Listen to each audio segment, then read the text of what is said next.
네, 안녕하세요. 저는 경제기자로 일하고 있는 최원석입니다. 모빌리티 혁명에 대해서 말씀을 드리려고 왔습니다. 이번에 온 혁명은 이동수단의 혁명뿐만이 아니고 인류의 3대 비즈니스라는 모빌리티, 에너지, 통신에 대해서 어떤 일들이 벌어지는지를 설명해 보려는 것이죠. 자동차가 움직이는 스마트폰처럼 바뀌게 되면 10년 전에 스마트폰이 생겨나면서 일어났던 여러 가지 변화가 더 크게 자동차를 바탕으로 해서 일어날 수 있다는 거죠. 그 기회를 먼저 포착한 사람이 그의 기회를 맞을 수 있지 않겠습니까?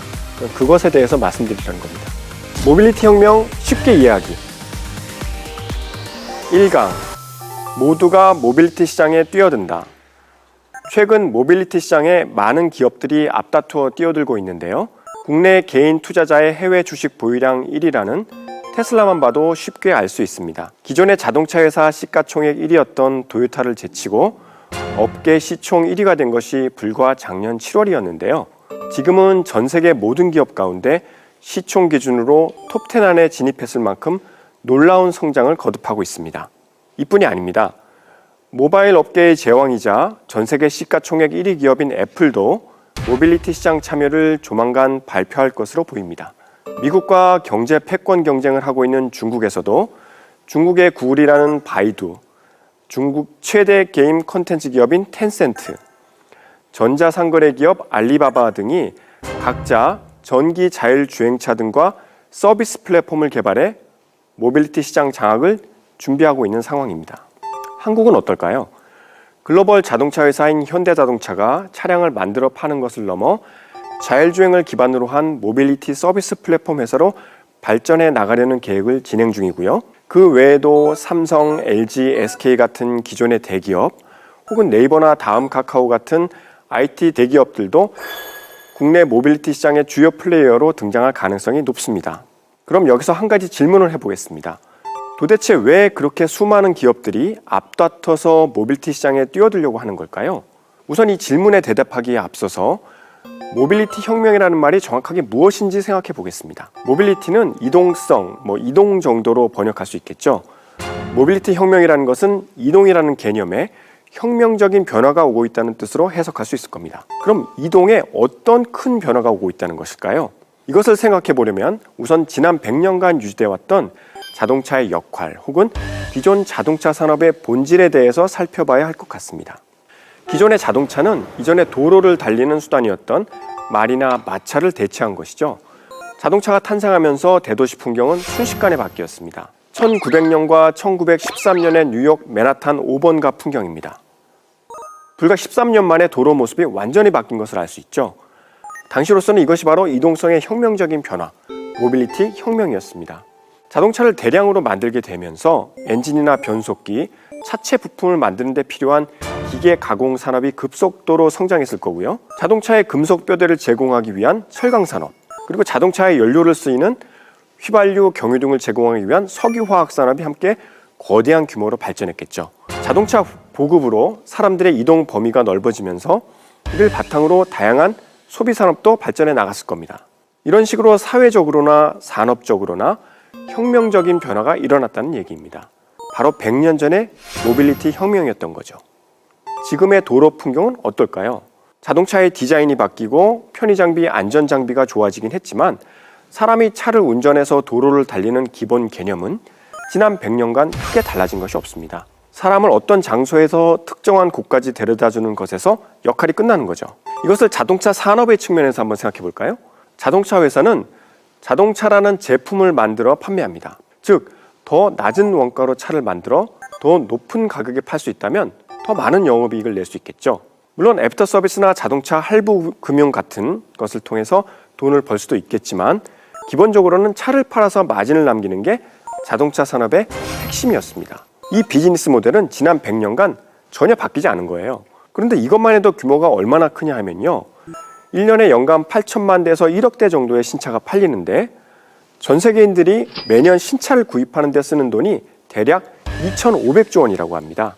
그런데 이 2,500조 원이라는 규모는 지난 10수년간 그렇게 늘어나지가 않았습니다.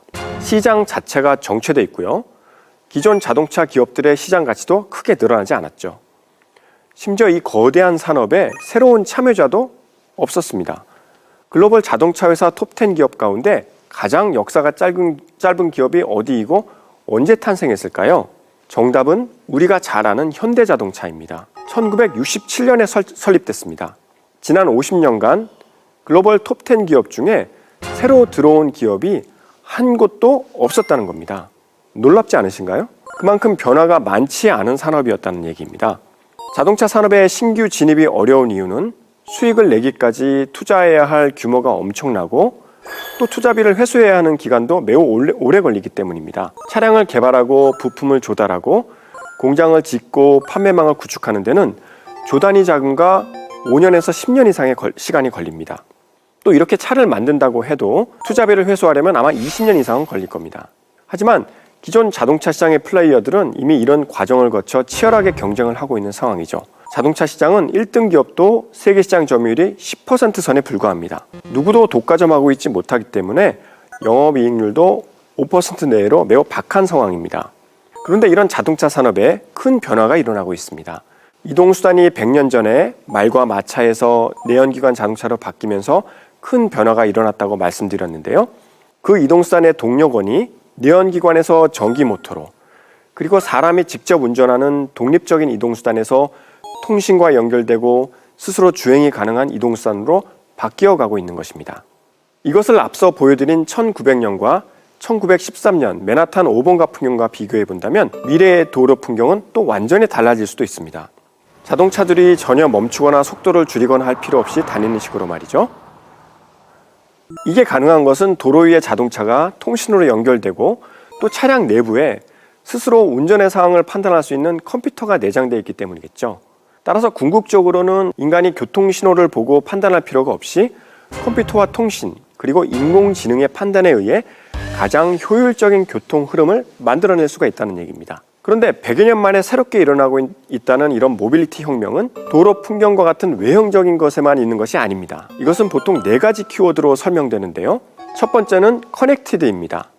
지금까지는 차량들이 각각의 이동수단이었지만 앞으로는 차량이 스마트폰처럼 무선 통신으로 긴밀히 연결된다는 것이죠. 두 번째는 오토노머스, 즉 자율주행입니다. 아시다시피 인간이 운전하지 않아도 차량에 탑재된 시스템이 알아서 목적지까지 인간을 데려다주는 기술이 개발되고 있습니다. 세 번째는 쉐어드, 즉 카쉐어링, 차량 공유입니다. 네 번째는 일렉트리피케이션, 전동화입니다. 아직까지는 내연기관차, 즉 엔진의 실린더 내부에 휘발유나 경유 같은 화석연료를 넣고 폭발시켜 나오는 에너지로 움직이는 차가 많습니다. 하지만 전기차, 즉 전기에너지로 모터를 구동시키는 차의 보급이 늘어나고 있죠. 이 4가지, 즉 차량과 차량 혹은 차량과 인프라가 통신으로 연결되고 자율주행, 차량 공유, 전기차가 보급되는 것이 동시다발적으로 일어난다는 것입니다. 모빌리티 산업이 100년 전 마차에서 내연기관 자동차로 바뀌면서 사회적, 산업적으로 큰 변화가 있었던 것처럼 다시 한번 혁명적 변화를 맞을 거라는 얘기입니다. 자동차 산업은 차를 팔아 이익을 남기는 것에서 대부분의 비즈니스가 끝났습니다. 판매된 이후의 자동차는 소유자들의 이동수단일 뿐 자동차 회사들로서는 그 차량이 어떻게 운영되는지, 즉 어떤 사람이 언제 어떻게 그 차를 이용하는지에 대해서 제대로 알 수가 없었죠. 그런데 이런 케이스로 대표되는 모빌리티 혁명이 일어나게 되면 자동차와 관련된 진짜 비즈니스는 소비자에게 차를 판 이후부터 일어나게 됩니다. 차를 팔아서 돈을 버는 게 주였던 자동차 비즈니스가 차를 판 이후에 만들어지는 다양한 서비스로 돈을 벌기 위해서 차는 돈을 많이 남기지 않고 기본 제공하는 개념으로 바뀔 수도 있다는 겁니다. 즉 자동차 산업도 아마존, 페이스북, 구글 같은 데이터 플랫폼 비즈니스와 비슷해진다는 거죠. 스마트폰을 예로 들면요. 거대 IT 기업들은 전 세계인들이 스마트폰을 통해 무엇을 언제 어떻게 즐기는지 데이터를 분석하고 가공해서 큰 돈을 법니다. 그리고 이런 분야는 이미 10년 이상 발전되어 왔기 때문에 어느 정도 시장이 성숙됐다고도 볼 수 있습니다.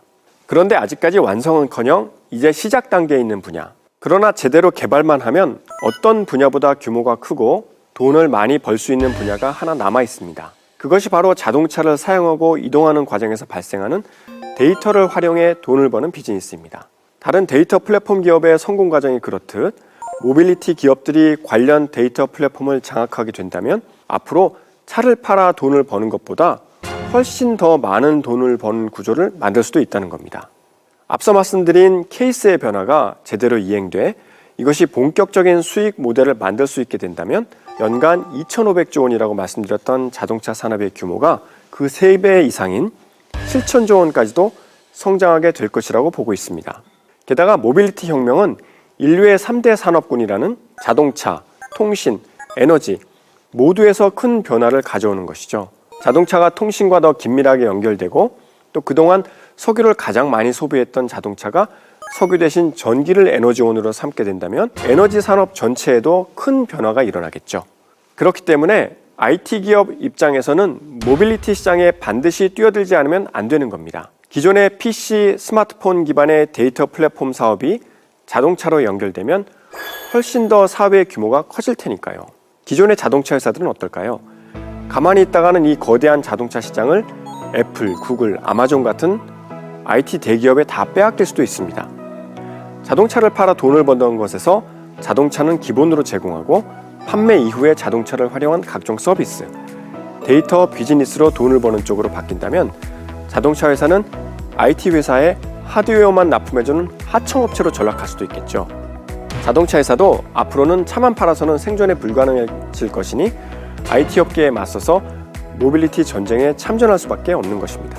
오늘은 많은 기업들이 모빌리티 시장에 뛰어드는 이유에 대해서 알아봤습니다. 그럼 다음 시간에 뵙겠습니다. 감사합니다.